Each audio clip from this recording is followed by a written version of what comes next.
Now, it's been the subject of protests all across the country. It's called "We Are the 99%," and that's been the slogan of the Occupy protesters throughout the country and here in Hawaii.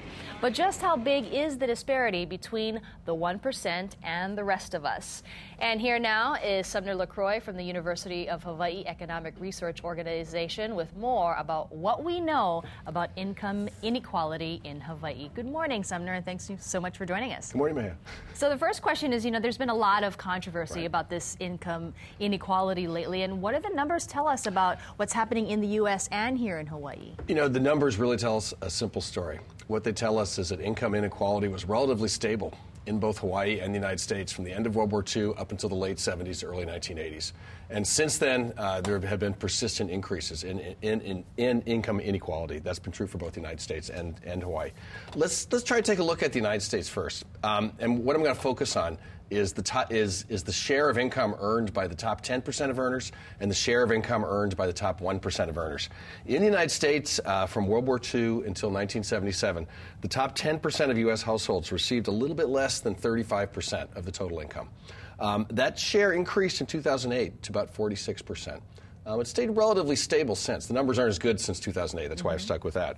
Now let's look at the top 1% of households in the United States. From 1946 to 1982, the top 1% received about 9 to 11% of total income, about 10% of total income. But by 2007, that share had increased to 18%. So that's a big increase in the share of the top 1% to be earning 18% of total income. So let's look at the rich and the uber rich. What about the share of the top 10% and 1% in the islands?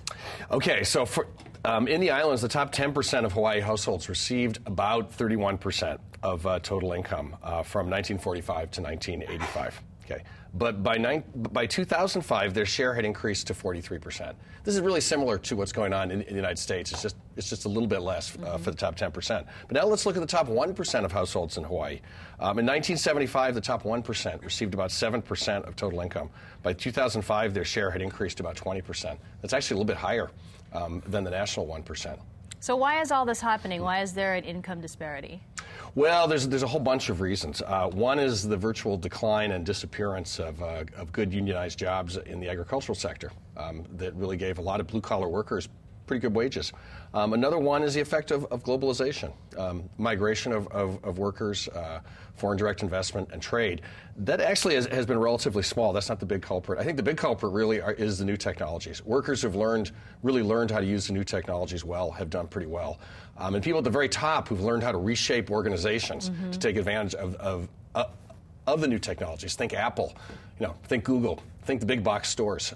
All of those people working in management there, and people who invested in those enterprises have done really well. And they've made a lot of money. All right, Sumner LaCroix from UHERO, thank you so much for joining us. We'll see you guys on next Friday. Thank you. And if you'd like to find out what the economists at UHERO are tracking, you can head to their Facebook page. You can also find a link on their website on the As Seen On section of KITV.com. It is 6:39.